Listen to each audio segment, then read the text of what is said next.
আমি বারণ করেছিলাম ওই মেয়ের কাছে যেন সে না যায়, কিন্তু সে কথা শোনেনি। ওকে ছাড়া কাউকেই দেখতে পায় না। আমাদের যে একটা বাচ্চা আছে সে কখনো তাকে কোলে নেয়নি।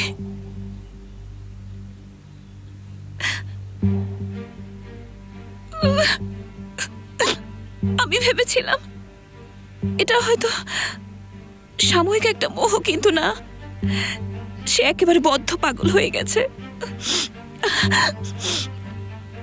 আমি আসলে সিচুয়েশনটা আপনাকে বলতে চাইনি বাবা, কিন্তু ব্যাপারটা এমনই, আমরা নিজেদের মধ্যে সমাধান করতে পারিনি। আচ্ছা ঠিক আছে মা, এখন আর কিছু করার নেই। এটা আর দীর্ঘায়িত করার মানে হয় না। হাসান এখনো আমার নাতি, ওর জন্য আমি আমার সাধ্য মতো সব কিছু করব। এই বাড়িতে আমি আর থাকতে পারবো না বাবা। আচ্ছা ঠিক আছে, তোমার জন্য কাছাকাছি কোথাও বাড়ি খুঁজে দেব।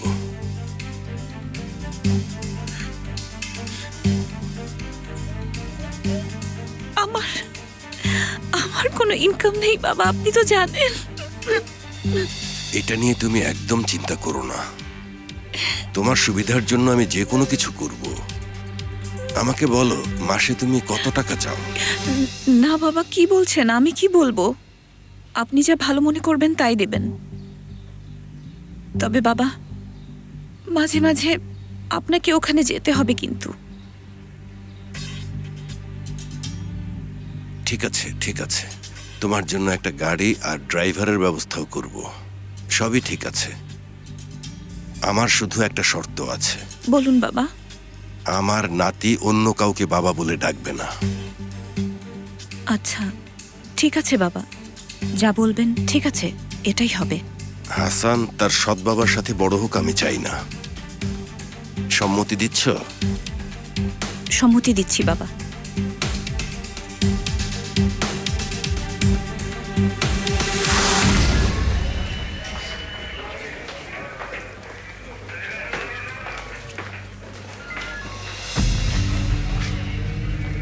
মোস্তফা, মেয়েটার বাবাকে হত্যা করা হয়েছে। হ্যাঁ, সে স্টেটমেন্ট দিচ্ছে। কোথায় সে? ওদিকে।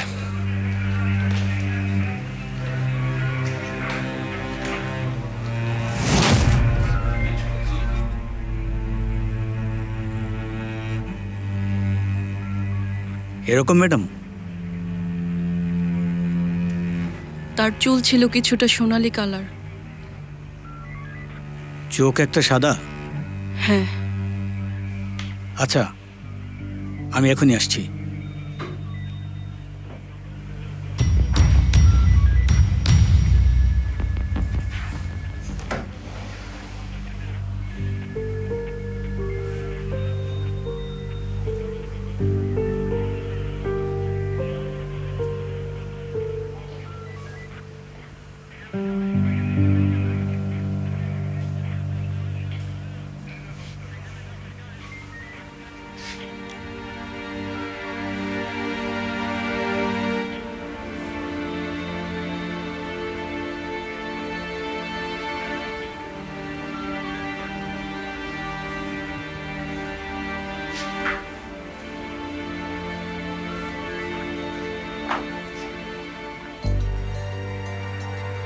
ঠিক আছেন?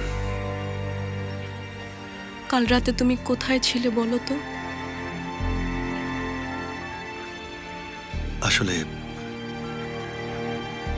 কাল অন্য একটা ঘটনা ঘটেছে, তাই যেতে হয়েছিল। আমার বাবা মারা গেছে। তোমার জন্য আমার বাবা মারা গেছে। তুমি না আসলে আমার জীবনটা এরকম এলোমেলো হতো না। সেলিন,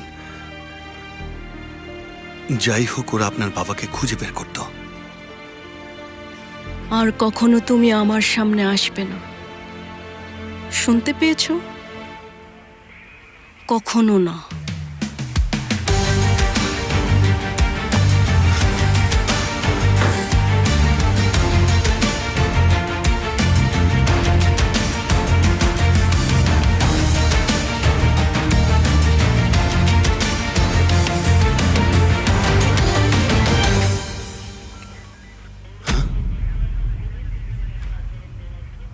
এ তো দেখছি এহসান।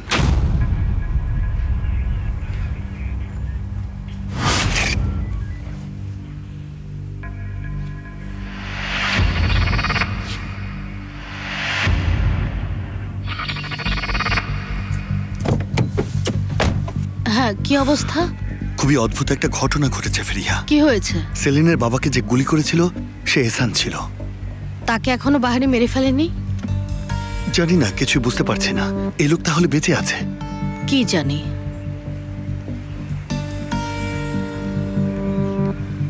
এখন তোমাকে আরো বড় একটা খবর জানাবো আমি। তুমি কিন্তু সেন্সলেস হয়ে না, ঠিক আছে? বলো, কি বলবে? বাবাকে আমি দেখেছি। এটা আর কি বড় ব্যাপার? তুমি বুঝতে পারছো না ফেরিয়া, আসল জনকে দেখেছি। মানে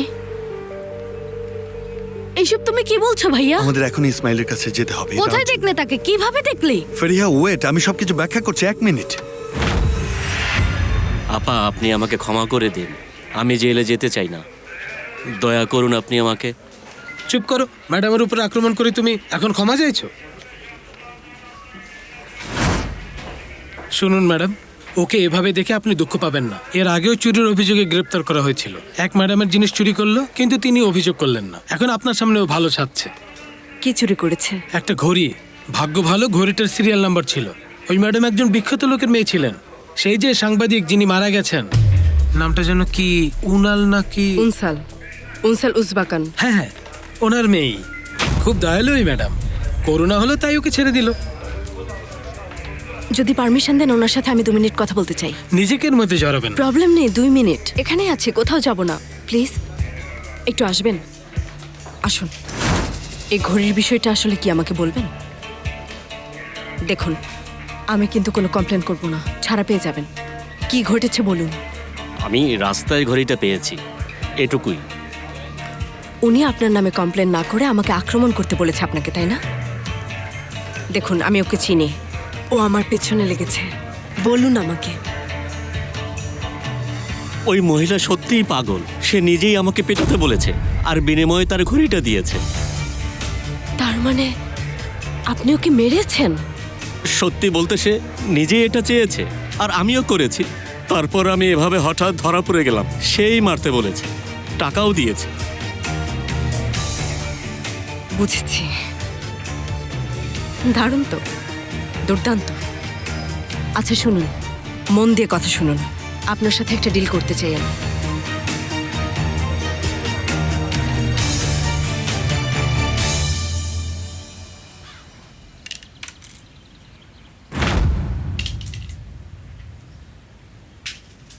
কি করছো ভাই? কি করব ভাই, বসে বসে বাস্কেটবল খেলি। লাঞ্চের সময় তুমি এখানে কি করছো? বেশি কথা বলো না, আমার মেজাজ খারাপ আছে। ঠিক আছে, আমাকেও 1 গ্লাস দাও।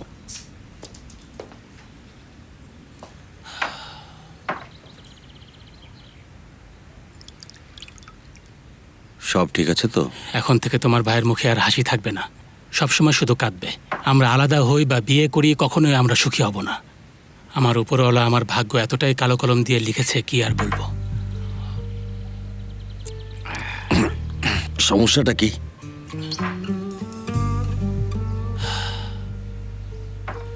আমি বাবা হতে চাই।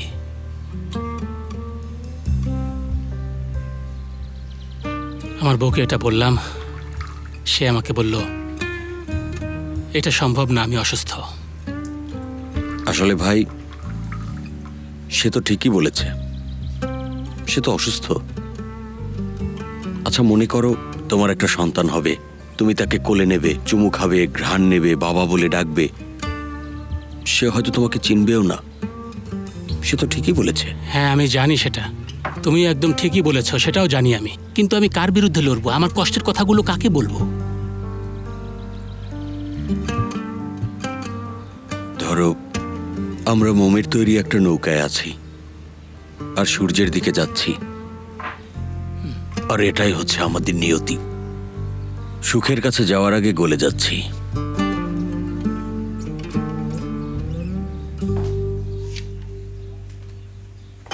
আপনারা এখানে আর এখানে সাইন করবেন। দুজন লয়ার আমি অ্যারেঞ্জ করেছি, এক শুনানিতেই ডিভোর্স হয়ে যাবে।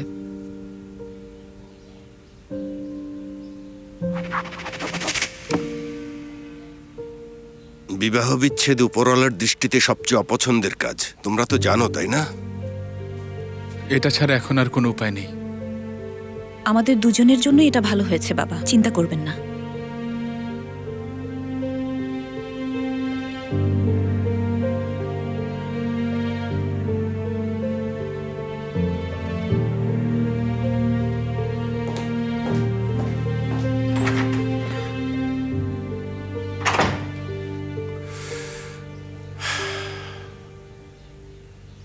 মন খারাপ করবেন না বাবা। কিভাবে মন খারাপ করব না মা? এখানে একটা ছোট বাচ্চা জড়িত, আমার নাতিকে আমি দেখতেও পাবো না। প্রায়ই আপনি দেখতে পাবেন, চিন্তা করবেন না। তুমিও একটা নিয়ে নাও না। বিষয়টা একটু কঠিন বাবা, সেফর আপনাকে ব্যাখ্যা করবে। অনুমতি দিন বাবা।